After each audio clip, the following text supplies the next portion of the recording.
बिहार विधानसभा चुनाव के जो नतीजे हैं वो लगातार अब सामने आने लग गए हैं। रुझान अभी भी जो सामने आ रहे हैं, उन रुझानों को देखते हुए अब कई सवाल उठ रहे हैं। सवाल है सीएम पद को लेकर, क्योंकि जिस तरीके से एनडीए इसमें 200 का शतक लगा चुके हैं, मतलब 2 शतक लगा चुकी है। अब इस बीच बीजेपी उसमें सबसे ज्यादा बड़े भाई के रोल में नजर आ रही है। बड़े भाई इसलिए क्योंकि उनकी जो सीटें नाम 95 तक वो पहुंच चुके हैं, और इस आंकड़ों के मुताबिक अब ये सवाल इसलिए उठ रहा है कि क्या बीजेपी जो है वो नीतीश के बगैर भी सीएम बना पाएगी? क्या क्या ऐसा कोई चेहरा उनके पास में है? ज्यादा जानकारी के लिए हमारे साथ में रजत है। रजत, जिस तरीके से अभी तक रुझान सामने आ रहे हैं और कई जगह पे नतीजे भी आ चुके हैं, क्या ऐसा मुमकिन है कि नीतीश के बिना भी बिहार में सीएम बन जाए, बीजेपी अपना बना ले? बिल्कुल बिल्कुल ऐसा नहीं। पिछले 20 सालों में नीतीश कुमार मुख्यमंत्री के मतलब ऐसे दावेदार जिन्हें कभी कोई साइड नहीं कर पाया। सिर्फ एक बार उन्होंने जीतन राम मांझी को बनाया, बाद में जीतन राम मांझी अलग हो गए, अपनी पार्टी बना ली। और अब जिस तरीके से अमित शाह का वो बयान याद करिए अंजलि, जब अमित शाह ने एक इंटरव्यू में कहा था कि विधायक दल की बैठक में ये फैसला होगा कि मुख्यमंत्री कौन बनेगा, विधायक दल के लोग चुनेंगे। उसके बाद से हालांकि अमित शाह और नीतीश कुमार की मुलाकात भी हुई थी, और अब क्योंकि बीजेपी के तमाम नेता हमारे साथ भी जुड़े, हमने पूछा कि भाई नीतीश कुमार बन रहे, कौन बन रहा है, तो उन्होंने कहा वो तो संसदीय दल तय करेगी, आगे तय होगा। लेकिन नीतीश कुमार की तरफ से तो ऐलान कर दिया गया है कि नीतीश कुमार ही, उनकी पार्टी की तरफ से, जेडीयू की तरफ से, कि नीतीश कुमार ही मुख्यमंत्री होंगे। अब हम आंकड़े समझते हैं कि क्या नीतीश कुमार के बिना भारतीय जनता पार्टी अपना मुख्यमंत्री बना सकती है, ये एक बड़ा सवाल है। अब आंकड़ों के जरिए समझाते हैं। बीजेपी के पास कितने? 95, जेडीयू के पास 84। चलिए 84 हम निकाल देते हैं एनडीए से। अभी अगर बात करें तो ये 95 को हम अलग रखते हैं, और इसके बाद अगर हम चले आरजेडी, चलिए 25 है।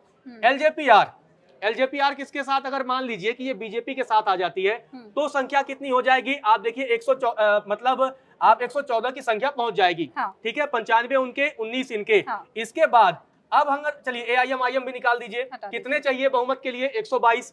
इसके बाद हम के 5 कितने हो गए? 119।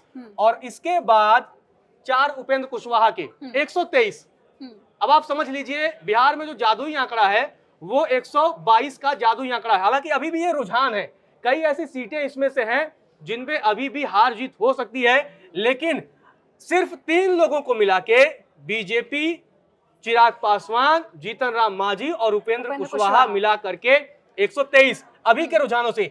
और अगर ऐसा होगा तो 5 ये अदर्स भी कहीं ना कहीं खींच लेंगे, जो सत्ताधारी दल होते हैं उनके साथ चले जाते हैं, तो 128। तो अब देखिए ये जो आंकड़े सामने आए हैं, उसके बाद किस हद तक मतलब बीजेपी के पास अब सत्ता की चाबी है। बिल्कुल बीजेपी आप देखिए बिना जेडीयू के, बिना आरजेडी के, बिना कांग्रेस के और बिना ओवैसी के, बीजेपी सिर्फ चिराग, जीतन राम मांझी और उपेंद्र कुशवाहा और अन्य की बदौलत अभी के सिनेरियो के हिसाब से 128 सीटों तक पहुंचती हुई नजर आ रही है। अब चलिए दूसरे समीकरण की भी बात करते हैं। क्या बीजेपी के बिना इस बार सरकार बनेगी बिहार में? यह भी एक बड़ा सवाल है, उस पर भी गौर कर लेते हैं। अब समझते हैं। चलिए जेडीयू के पास 84, अगर यही मतलब हम रिजल्ट में माने, क्योंकि अभी ये सिनेरियो है 84 का, 84 में अगर हम 25 जोड़ देते हैं तो ये सीटों की संख्या हो जाती है 109। 109 में अगर हम 6 जोड़ देते हैं 115 एआईएम के, ठीक है, 115 ये हो गए, और इसके बाद से कांग्रेस की अभी 3-4 सीटें हैं, तो मतलब 120 के अंदर मैक्सिमम तौर पे, मतलब अगर हम इनकी भी बात कर लें, जेडीयू की भी बात कर लें, आरजेडी की भी बात कर लें, करंट सिनेरियो के हिसाब से अगर हम इन आंकड़ों के जरिए समझें, तो आप देखिए किस तरीके से अगर 84 इनके, 85 इनके, 109 हो रहे हैं। 109 के बाद अगर हम बात करें एआईएम के तो 115 हो रहे हैं। 115 के बाद कम्युनिस्ट पार्टी के 117 हो रहे हैं, और कांग्रेस के 118 और 119 सीट अधिकतम, और बसपा भी 120। तो मतलब देखिए किस तरीके से पूरा रोचक मुकाबला है, और 122 तब भी नहीं पहुंच रहे हैं। मतलब अगर जेडीयू, आरजेडी और अन्य भी साथ हो जाएं, तो इसीलिए बीजेपी का रोल इस बार बहुत अहम हो जाता है। इस बार की जो सत्ता की चाबी है इस बार पूरी तरीके से बीजेपी के पास होगी। अगर हम इसे महाराष्ट्र चुनाव के नतीजों से समझने की कोशिश करें, जब महाराष्ट्र में नतीजे आए थे तब हमने देखा था कि भारतीय जनता पार्टी बहुत बड़ी मात्रा में सीटें जीती थी। जहां महाराष्ट्र में 144-45 सीटें बहुमत के लिए चाहिए होती हैं, वहां पर 288 विधानसभा की सीटें हैं, और बीजेपी 126 से ज्यादा थी। मतलब उसे 20-22 की और जरूरत थी, और यही मजबूरी थी कि अजीत पवार हो या एकनाथ शिंदे हो, इन्होंने बगावत नहीं की। एकनाथ शिंदे तो शुरू में नाराज भी दिखाई दिए, लेकिन उन्हें पता था कि अगर वो अपनी सीटें लेकर कहीं और जाएंगे भी तब भी चाहे वो कांग्रेस हो, शिवसेना, यूबीटी वहाँ हो, कुछ होने वाला नहीं। एनसीपी, शरद पवार हो, ये सब मिलकर भी मेजोरिटी नहीं बना सकते हैं। यही वजह थी कि एकनाथ शिंदे को मानना पड़ा। एकनाथ शिंदे ने एग्री किया और उसके बाद वो डेप्यूटी बन गए और देवेंद्र फडणवीस मुख्यमंत्री बन गए। तो यहाँ पर बिहार में इस बार अंजलि सत्ता की चाबी पूरी तरीके से भारतीय जनता पार्टी के पास जाती हुई अभी के रुझानों में दिख रही है। और रजत, ये सवाल कहीं ना कहीं इसलिए भी उठ रहा है क्योंकि जब भी आपने भी पूछा सवाल, जब भी भाजपा वालों से ये सवाल पूछा जा रहा है कि भाई आपने अभी तक मुख्यमंत्री का चेहरा ऐलान नहीं किया है, विपक्ष की ओर से भी लगातार ये सवाल थे, लेकिन आज जब रुझान सामने आ रहे हैं, नतीजे आ जाने वाले हैं, अभी भी इस सवाल से वो कहीं ना कहीं साइड होते हुए दिख रहे हैं। बिल्कुल, वो उनका कहना है संसदीय दल की बिल्कुल तौर पे कोई उसमें दो राय नहीं है। बीजेपी में एक हायरार्की है। अब हम मतलब जिन भी जो टीवी पर नेता आते हैं, वो नेताओं को बस एजेंडा बताया जाता है। बिल्कुल, ठीक है, वो नेता डिसीजन में नहीं होते हैं, डिसीजन में वो नहीं होते हैं।